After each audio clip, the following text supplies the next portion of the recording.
What is up, everybody? Welcome back to another edition of the Sheehan Show here on Sherdog.com. My name is Sean Sheehan, and I am joined today by, I usually call him the Cage Warriors commentator, Brad Wharton, but he's more than that now after his promotion this week to preview Cage Warriors 145, which I was talking to Mike over in Sherdog the other day, and I was like, this is one of the best Cage Warriors cards in a long time, and you know what? It absolutely is, so I can't wait for that. Brad, thank you very much for joining me, first of all, and congratulations on the new job. Second, how are you today?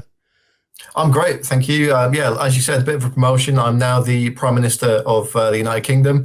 It's my turn. I think everyone's getting a turn every few weeks. They got a turn. Yeah.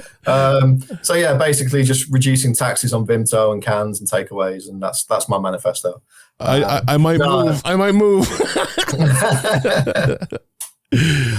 No, thanks a lot, man. I really appreciate it. Obviously, I've been commentating for Cage Warriors for a long time now. I'm working with them doing various bits and bobs. I'm going to be working in the media team. So all you press guys are probably going to be getting pestered a fair bit over the coming months, and I'm going to be doing some cool stuff with the Cage Warriors Academy shows next year as well. So really looking forward to getting stuck in. I'll be a nice easy start as well with 3 shows in 3 weeks. You know? Oh Jesus, yeah. It's always a nice way. I'll be expecting my gift basket weekly, so coming in here and everything. Can I just ask you before we get into the card about the Cage Warriors Academy shows, because it feels like, you know, Cage Warriors is obviously a very good league that kind of feeds the UFC, as we've seen with 100 plus fighters now, or coming up to that anyway. But for the amateurs or the maybe 1-0, 2-0, 3-0 fighters to kind of feed Cage Warriors also needs kind of a system. We see guys, like I'm here in Ireland, obviously, we see the FAI guys, especially in the Team KF guys, they want to get to Cage Warriors. So it's not just, you know, sometimes you might look at Cage Warriors and see it's just guys trying to get to the UFC, but there's actually guys trying to get that step to Cage Warriors as well. How important is it for Cage Warriors to have not only like the connections to the gyms like KF, FAI, and I'm sure lots of gyms in the UK as well, but to have the actual promotions that help feed Cage Warriors? Well, it's a trickle-up process, isn't it? You know, you've got to have a strong amateur circuit. You've got to have a strong regional circuit, and then shows like Cage Warriors. And then obviously the top of the tree, you've got the UFC, and it's natural progression. You know, we sometimes see guys try and skip a step, and it very rarely works out for any of those guys. You know, the shows that have become the Cage Warriors Academies, BC MMA in the Southeast, for example, or Pain Pit over in Wales, they're long-established, long-standing domestic shows on the UK circuit, because we had Shinobi in the Northwest, was the Northwest Academy, and there's been Ireland, Scandinavia, and there is the Lowlands Academy, which is Holland, Belgium, which is just starting this year. So they're all great hotbeds of talent. And, you know, if you listen to the commentary, particularly with the Cage Warriors prelims, you'll often be hearing me saying, you know, this guy debuted in 2018 on the Cage Warriors Academy. This guy had 5 fights as an amateur, and all of those were on the Cage Warriors Academy.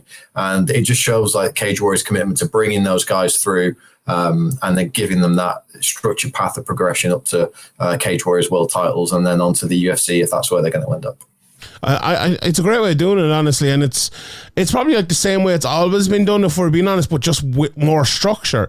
I was talking recently on a podcast about MMA and how it differs from other sports, and it's that structure, I suppose. You know, we see, we were talking about Owen Roddy there a couple of weeks ago, and you know, if Owen Roddy was fighting today, he'd be fighting in probably, you know, started off maybe in Cage Warriors, gone to the UFC, or gone to, you know, started off somewhere else, gone to Bellator or PFL or wherever it might be. And because of that structure that actually existed, and it's still not structured enough, I suppose, but the structure back then didn't really exist at all, and you know, no one was able to go anywhere. So I'm glad the Cage Warriors have that with the big Cage Warriors, but also have it with the Cage Warriors Academy shows, I suppose.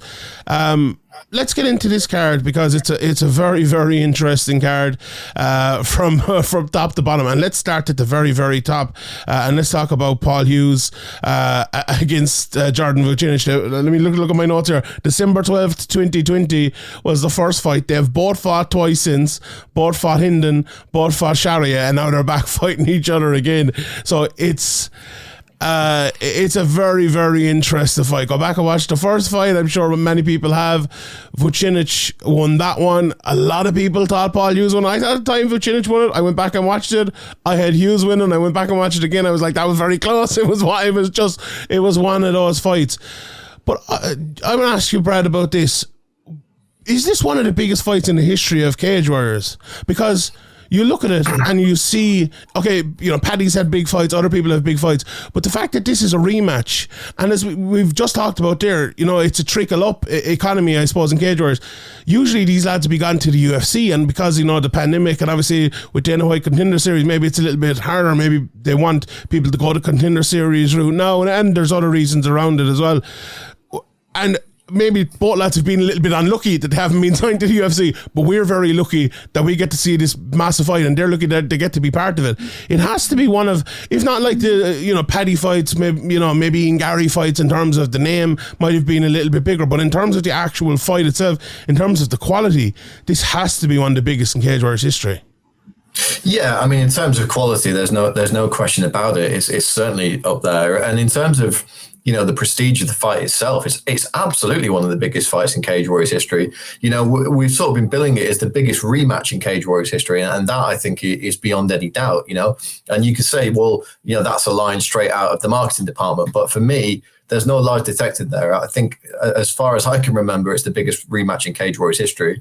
You know, you mentioned, Sean, December 2020, so we're 2 years in the making. A fight which I agree with you could have gone either way. Scored by three very competent judges. Mark Goddard scored it for Paul Hughes. John Hand and Daryl Ransom, I believe, scored it for Jordan Vucenic. So three great judges there. And it's one of those fights, you know, very much like the one we saw recently with Sean O'Malley and Peter Yan. You probably go back and watch it 5 times and score it 5 different ways, maybe. Super, super close. Look, Paul Hughes thinks he won that fight, and he's got every right to. Jordan Vucenic thinks he won that fight. He's got every right to. But we've been asking now for 2 years, what if there were 2 more rounds? Well, we've got 5 more rounds coming up this Friday night, and we're finally going to see these guys settle it in a championship bout. And as you said again, I don't believe in fate or anything, but this seems written in the stars, right? They had that crazy close fight. They've both fought James Henderson and won. They both won the title in a really, really close decision over Morgan Charrier, and now they're going to have a rematch. I mean, this is absolutely insane. Yeah. And, you know, you talked about us kind of being lucky to see it because, you know, maybe people were thinking Jordan might have gone to the UFC. I've seen Jordan doing interviews recently where he said he thinks the reason he did not get the call up to the UFC after that March fight was because it wasn't Paul Hughes that he beat.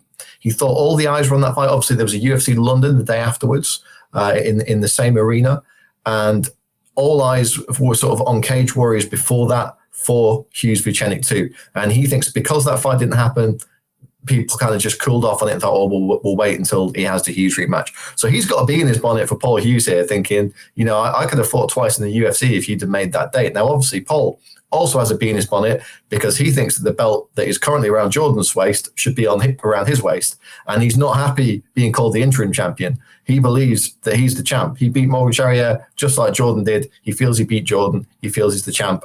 And, you know, there's every argument in his favor. And Jordan Vucenic has got an equal claim too. This is like the Dance of the Dragons for Cage Warriors, right? 2 people with an equal claim to the throne. And they're going to start breathing fire and tearing lumps out of each other on Friday night. I suppose Paul Hughes will have to be the greens, will he? And yes. and Vucenic will have to be the blacks. So someone needs to make that poster, or like Eamon Targaryen and Damon and the other one, or something like that. Absolutely fantastic. Do you know what? You make a great point there about Paul Hughes kind of believing he won that fight. And that can be a positive or a negative. You know, it can give you obviously the positives of thinking, right, I'm not set back here, I'm going to move forward. And he's had that. But honestly, like and I've said this at the time, and I'm happy to say it again, I think it was a big negative for Paul Hughes at the time. I don't think he left that fight with kind of the right attitude. But the best thing that's happened to Paul Hughes is those 2 fights we just mentioned. The fact that fight didn't happen, okay, and the injury wasn't a good thing, but the fact that there's been that 2 years, he's not, you know, he hasn't been lamenting on that decision for 2 years. He's gone in and got other fights, preparing for this fight again, and it's a new fight, you know, even though it's a rematch. And I really, really think that's massively helped him. I find it very interesting because I think Hughes and Vucenic are very similar paths, but like, you look at both of them and go, who's making the bigger improvements? Who's better since the first fight? Who was better in the first fight? And it's probably like even along along the way. Hughes has obviously had injuries through his whole career. I think he was on Sanford MMA for this as well. So there's so many different integers to decide like who wins this fight. Looking back on the first fight, I'm just interested to get maybe a tactical look at the fight for a second, because Hughes, when the fight went to the ground, he had a massive advantage there. Now, maybe not a massive advantage, but a good advantage on the ground. And on the feet, watching it back, he actually did a lot better than maybe we thought live. But Vucenic held his own and won portions of the fight as well. It'd be interesting because when Hughes started out his career, everyone looked at him in that first fight. I think it was in Bama maybe, where he came out and I was at Adam Gustave, he absolutely blasted him. And even when he came to Cage Warriors, he won his first, was it 2 fights by submission or 1 fight anyway by submission? Everyone's looking at him like, okay, he's not just a striker, he can fight on the ground. And now it's almost gone to the other side of that, where if something goes wrong, even or if it's going right and he wants to change things up a little bit to make himself a little bit less easily read, I suppose, he can change it and move it to the ground. Whereas I think, if you look at the Vucenic side of it, I think he is a much more kind of, and not more, but if you look at himself now versus himself a while back, I think he's a way more structured, technical, tactical fighter.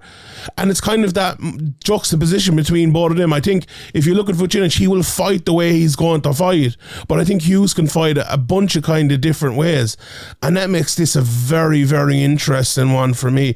What's the kind of the reading for you? I'm not asking you for a prediction or anything, but how do you see this fight going? Because I look at it and I think, like, if I'm in the corner of Paul Hughes, I'm telling him, okay, go out and strike, don't be afraid to strike, but throw in those takedowns as much as you can. If you can, but he kind of gave up on him a little bit. It's easy for me to say he gave up on him. Vucenic stopped a few of them in that first fight, but changing things up for Hughes is probably the big thing here, because Vucenic is that very structured fighter, isn't he? Yeah, absolutely. He's very, very smooth, very, very technical on the feet. Looking at some of the training footage and stuff, he seems to have been really looking at his power, and he's been talking a lot about getting a knockout here, getting another big finish, the likes of which we saw against James Hendon. Now, whether that's just trying to bait Hughes in a little bit, trying to make him think, he's going to be coming out looking to take his head off, whether it's a bit of gamesmanship, who knows? But he's looking very big, very strong at the weight, and we know how smooth his striking is anyway. You look back to his last fight, though, and there's a wrinkle in it, because you expect him to beat James Hendon by the typical Jordan Vucenic game plan: high output, keeping him at range, using those long shots, the straight shots, and the combinations. And then he jumps on Hendon's back, Hendon, the wrestler, the judoka, and he jumps on his back and chokes him out in one smooth motion. So, we're seeing an evolution with both these guys. So we don't know what tricks Jordan Vucenic has got up his sleeve. Paul Hughes, as you say, he's been training elsewhere. He's gone over to, I can't remember what it's called now, formerly Sanford MMA. I think it's got a new name, hasn't it? Something Killcliff MMA, isn't it? That's the one, yeah. And interesting as well, Jordan Vucenic's kind of come out and said, well, why do you not have faith in your own team at home? Why are you having to travel around to all these places? Trying to get in his head a little bit there. From Paul Hughes' point of view, he's just leaving no stone unturned. He's saying, look, I'm going to go and get the work in with good guys everywhere. Obviously, he has a good relationship with Ian Gary, who's been training out there. So I'm sure that's probably what led him out there in the first place. He's put in the big camp for this one. He's put all his eggs in this basket. And I can't wait to see it. I think in terms of strategy, for Hughes, he's got to use his power on the feet. He's got to use that kickboxing background, but he's got to mix those takedowns in as well. He's going to be super careful, though, because we saw from Vucenic last time, he's also got a few tricky submissions in the bag, too. I can't wait. It is one of those fights where you're just, we'd be salivating waiting for that one to happen. And as you said, I've been licking used COVID tests again to see if I can get out of work. And I just want to watch it. I want to sit in the back with a couple of cans and just watch this as a fight fan. Obviously, I unfortunately missed the Italy show due to COVID. I had a great time watching that show. I should watch Cage Warriors more often. It's brilliant. It is good to watch, to be fair. The only thing you don't get is your commentaries. That's true. I can talk to myself, I suppose. Just have the back. I suppose you're the only one who got your commentary for that one. So it's good. I hope how you're feeling, though. I had it around the same time as well. It's tough to fucking recover from it. Are you feeling good, or how are you feeling? Yeah, I'm all right. Still got a bit of a cough, but the voice is back, so we're good. Yeah, that mute button will be handy on next Saturday. I want to jump I want to jump to Oban Elliott, because I think Oban Elliott is a guy who just deserves a lot of respect for what he does and the way he takes fights and the way he fights. Like, I spoke to him, I think maybe before the George McManus fight, or maybe just after, and obviously just prior to the Matters for the Meanest loss. And the fights he's taken since, taking Matt Bonner, first of all, taking the George McManus fight on the way up from lightweight, taking the Flaminas fight in his, fifth fight, taking the Matthew Bonner fight, supposed to fight Daniel Skibinski in his fight. I'm like, this guy is insane. Like, how is he? Why is he taking all these fights? And obviously that fight fell out, and he's fighting Sean McCormac now, isn't he, from Ireland? And he's another good prospect. And I know the lads in the Ultra Angle over in Severe Mayo always talk about the kind of the next up and coming crew with the likes of himself and Troy Gibson and others as well. And he's 2-1.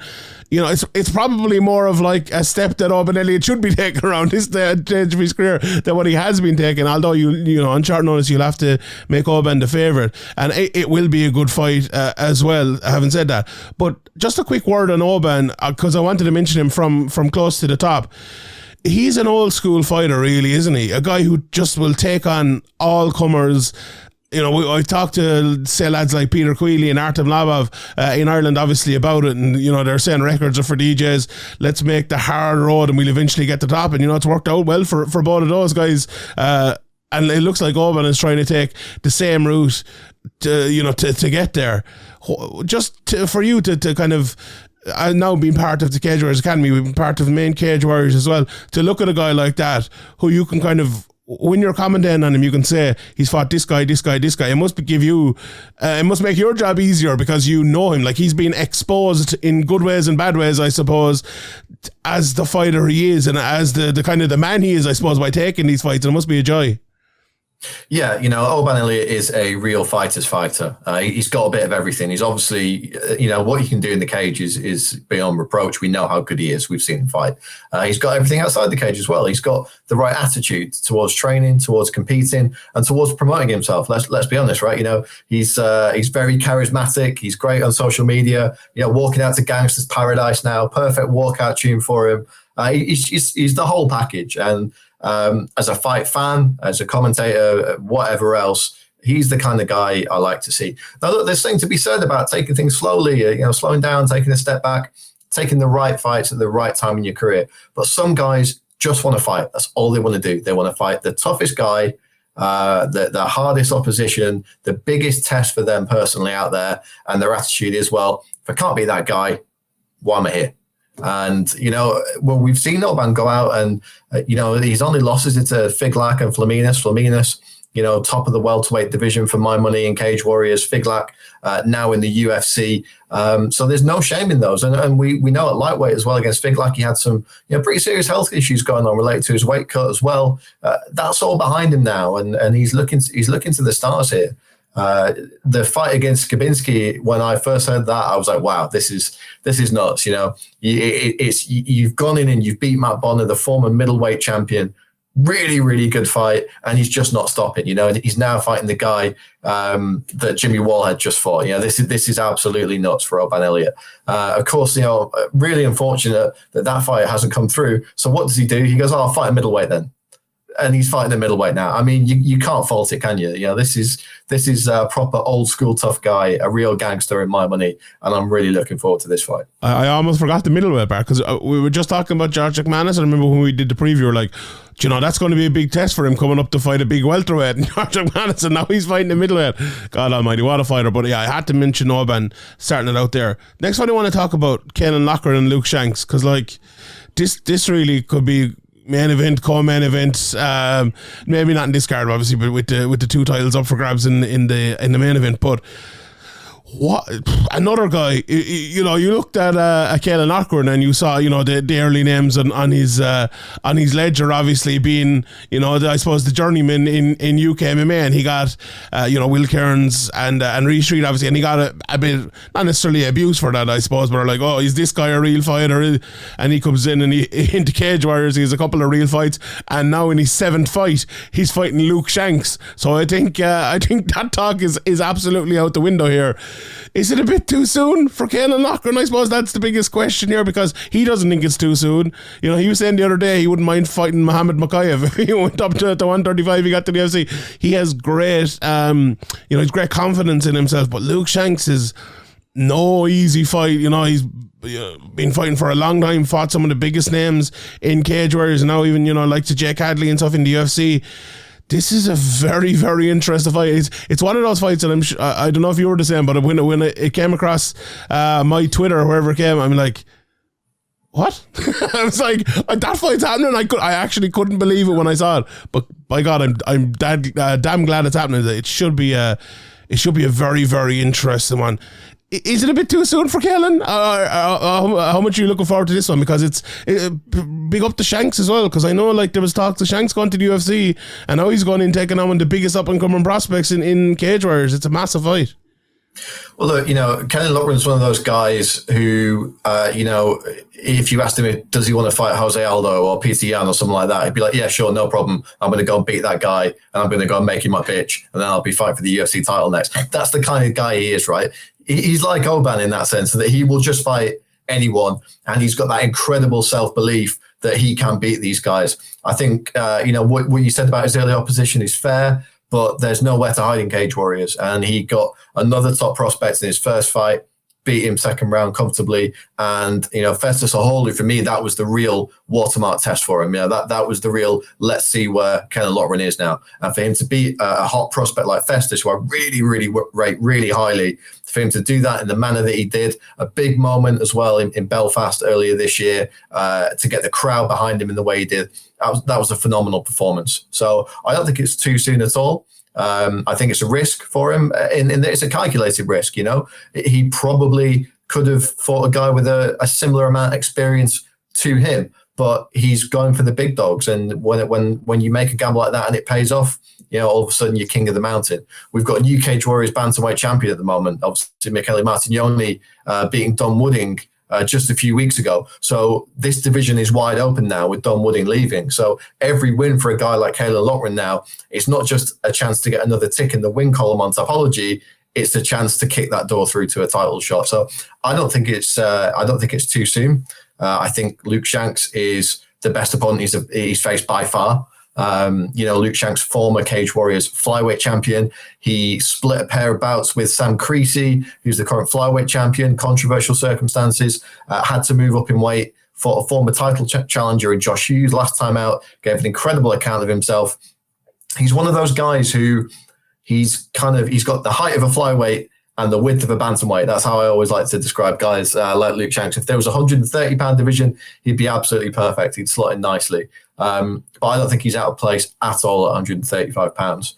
And again, this for him could be his ticket to a Cage Warriors title shot. We don't know if Martignoni's going to compete on the Europe versus USA card on New Year's Eve, or whether that's going to be something we see in 2023. But either of these guys with a win here and an emphatic one immediately throws their hat in the ring for a title shot. Yeah, 100%. And it's interesting with the fact that Wooding has gone to PFL as well. I suppose it kind of opens a spot to go to the UFC, because there's always if it got, let's say the featherweight fight this weekend, the guy who wins will probably go to the UFC, and the guy who loses will probably take 2 or 3 more fights to maybe get back there to get there. If that space opened up, there was room for someone else, I suppose, and that's the way it is at 135, and it's a big opportunity, I think, for both of them. But for Caolan, if he goes 7-0, looking at it from the Irish MMA side, I suppose it could be to the moon, because not only is he a very good fighter, but as you said as well, his personality, just like Oban, Elliott, I think both of those guys are kind of, we always look at Cage Warriors and go, who's the next Paddy Pimblett, who's the next Ian Gary, who's the next Paul Hughes, and those two lads, no, I don't want to put the kibosh on them or anything, but those two lads to me look like some of the leading contenders at the moment. But very, very interesting. We're going to have to rush. You look behind those guys as well, just quickly. You've got your Reece McEwens, your Nathan Fletchers, and your Kingsley Crawfords. There's a lot of names in this division at the moment. So, like you said, that bantamweight division wide open. Brilliant. We could spend 4 hours on this card, I feel like, so we might have to rush through a few of them. One I don't want to rush through, though, is James Sheehan versus Jamie Richardson in the co-main event, or possibly the co-main event anyway. I'm sure this card will be moving around a little bit before it happens next week. James Sheehan is the type of fighter, I think, in other promotions, he'd probably be buried on like the first fight of the night or the second fight of the night, and people wouldn't realise how good he is just because maybe he's lost a couple of fights. Obviously lost to Ian Arian, was a Matt Bonner in the start of his career, but God almighty, he's looked so good in his fights since and fought some good guys, and he's coming in here against Jamie Richardson, who's been around for a long time. I was looking up Jamie Richardson, he's only 26 years of age, is he? That to me is just crazy because it feels like he's been around for 26 years. But a massive fight for James Sheehan. And it's great. Do you know what's great as well? That you see a guy and he did lose the fight. You know, he lost the fight to Ian Garry and you're thinking, okay, Ian Garry's going to move on. And, you know, but forget about James Sheehan kind of attitude. But he hasn't been forgotten about. And he didn't forget about himself. And he's really, really progressed in his career. Watching him, it was in Belfast, wasn't it? The last time he looked so good, and putting him into a fight against Jamie Richardson, I don't think it's rushing him. He's had that experience. You know, usually for a guy like this in his fifth or sixth fight or whatever it is, you're thinking, this is a step up maybe, and it's his eighth fight. But the fact that he has fought the likes of Bonner and the likes of Ian Garry, it's actually not a step up. He's fought lads as good, if not a step ahead, even of Jamie Richardson, with all due respect to him before. This is a very, very interesting fight, isn't it? And it's a big one. You know, obviously a little bit biased towards Irish MMA. Big fight for Jamie Richardson, but a massive fight for James Sheehan, who's on the rise. Yeah, you know, James Sheehan, you know, you've got to remember as well, he had a very successful amateur career. I think he was 8-1 as an amateur, so somewhere around that level as well.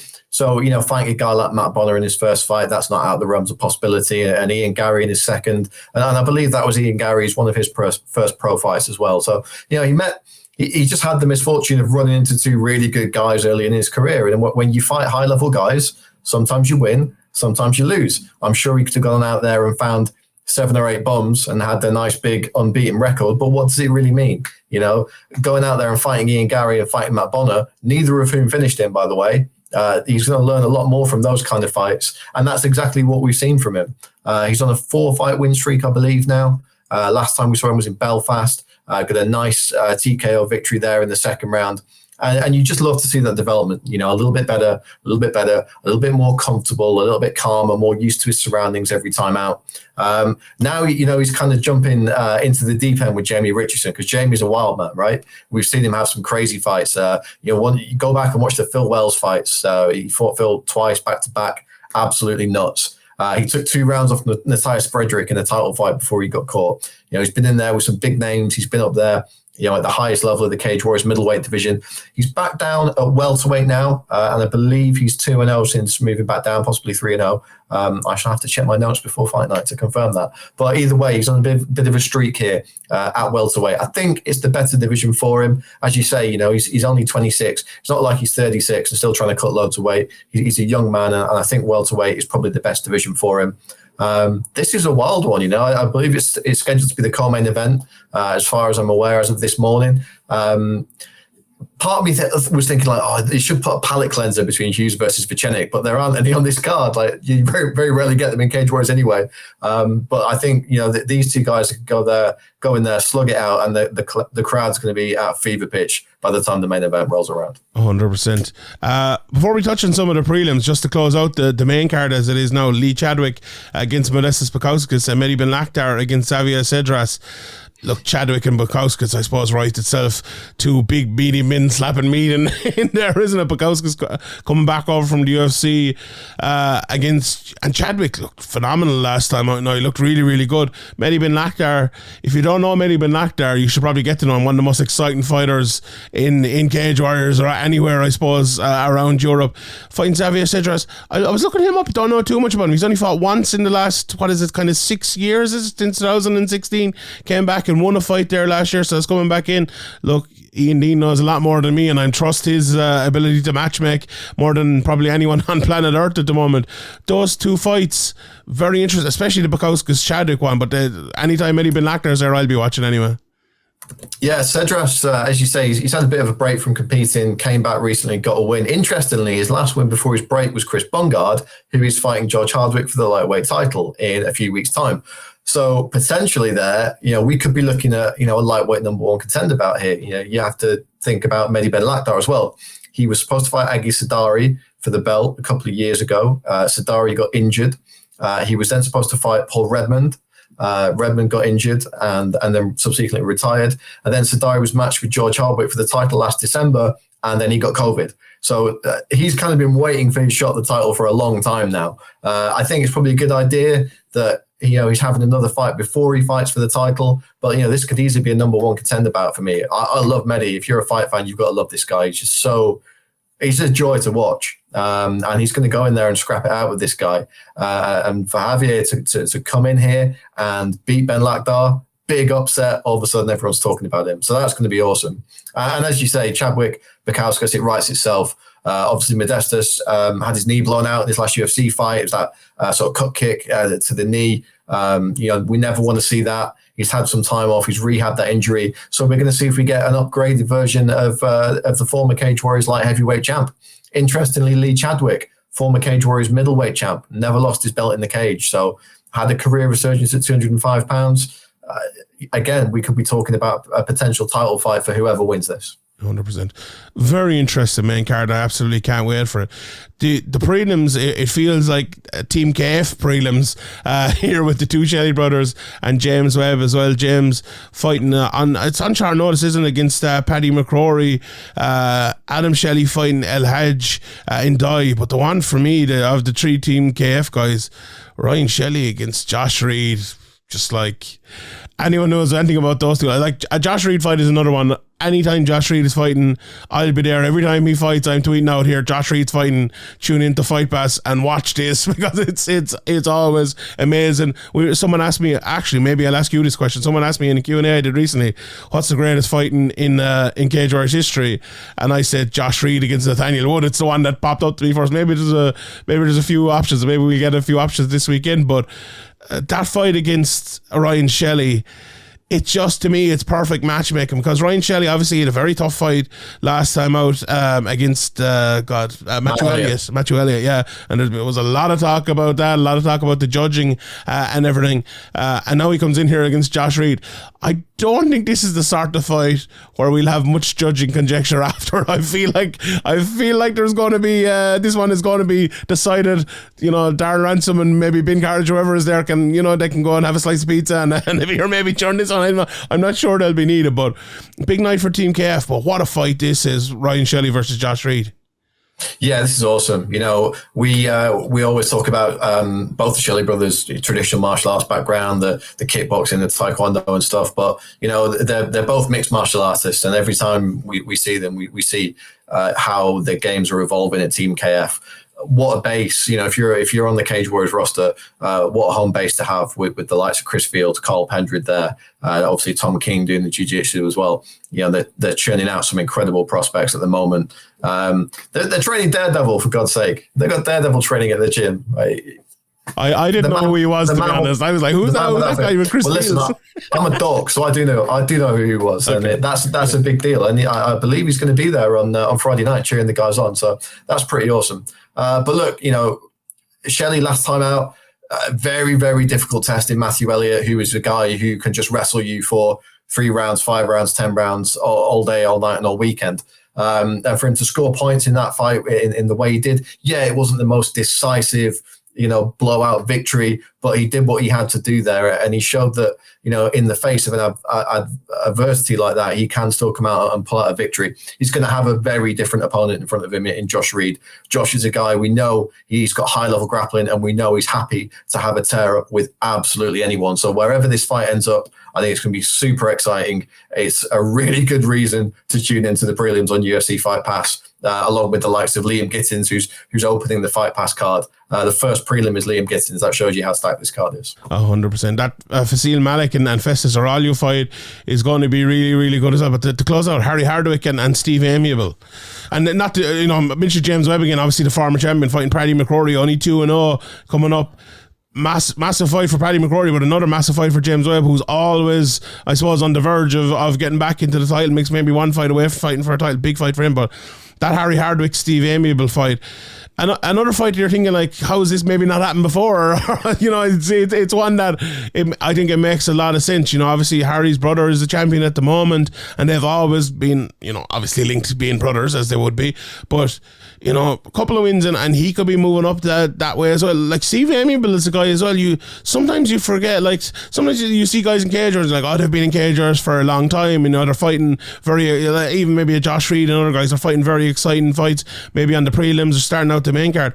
But then you look at the record of Steve Aimable. Okay, he's 35 years of age now, but he's won his last 4 in a row. Beat Jeremy Peatley last time out. Coming into that fight, I was very high on Jeremy Peatley. I think I might have given him as one of my bets for the week even, but you know, after losing to Vucenic back in 2020, you know, the fights before that, he had Perry Goodwin, Mads Burnell as well. You don't get much tougher matchmaking than that, but he's gone on 1-4 in a row, looking really, really good. And even before that, you know, he has some big wins over the likes of, obviously, Decky McAleena was supposed to be on this card, but I think his opponent got injured and he pulled out as well because he was carrying an injury which he would have fought on. But Steve Aimable is like, he just a really exciting guy to put on the card, but I think he deserves a lot more respect in that as well, because he's a very, very good fighter and is a lot of good wins in a row. And the same, you know, could be said for Harry Hardwick. 3 wins in his last 4, and the other one is a draw since 3 of those fights in cage wars, obviously, and 1 outside it, but should be a very, very good fight, a very high level fight for the prelims. Yeah, absolutely. This is another fight which, for me, you could stick this as the co-main event of any Cage Warriors card. It's a huge fight. Steve Aimable, you know, he had that loss to Mas Burnell. That wasn't an ideal fight. He missed weight for that. That should have been a title fight. He missed weight for that one, and you know, it wasn't you know, a career highlight for him, as he's come out and said. And the 2 defeats after that's a pretty good one. And of course, the champ John Vucenic, split decisions, super close, and either of those could have gone the other way. But still, he picks himself up, he dusts himself off. He's put 4 wins in a row together now. If he wins again against Hardwick, he's got to be up there, right? And if the winner of the featherweight title fight does go on to the UFC, obviously, you know, you've got the likes of Morgan Charrier waiting in the wings, who's hopefully going to be fighting again this year. But Steve Aimable's right there. He can put his hand up and say, look, 5 in a row, beating the top guys in the division, give me my title shot. And I think Hardwick, you know, he's coming in off a draw. That was fight of the night for me. That performance that he had last time, yeah, it was a draw, but it was one of those draws like McColgan, Ben Lakhdhar, where both guys kind of win and will be booked like they won that fight moving forward, as they should be. If he can beat Steve Aimable and maybe get one more fight early next year, there's no reason why he can't be a Cage Warriors featherweight title contender by next summer. Yep. 100%. I can't wait for this card. It's a great card from top to bottom. If you're listening to this maybe in the US or further afield and you're not as familiar with a lot of these guys, tune in for this one. It's not one to be missed. You will be seeing a lot of these guys in the UFC in times to come, and even if you don't, there's still some great matchmaking here and some very, very fun fights. So I absolutely cannot wait for it, and I'll be tuned in. It's a Friday. It's on a Friday. It's not Saturday. It's Friday. It's Fun Fight Friday, my friend. I love it. Tickets available on CageWarriors.com, streaming live on UFC Fight Pass worldwide. There we go. The professional himself. Brad, I appreciate it. Thank you very much. Congratulations again on the new job. Looking forward to hearing your commentary. Pity Paddy Pimblett won't be there, will he? I mean, he was absolutely brilliant the last time, Paddy. I absolutely loved him. And I've got bills to pay, mate. Never mind Paddy Pimblett. Three-man boot. There we go. But thanks, Brad. I appreciate the time. Thanks, everybody, for listening. My name is Sean Sheehan for Sherdog.com. We'll see you all next time.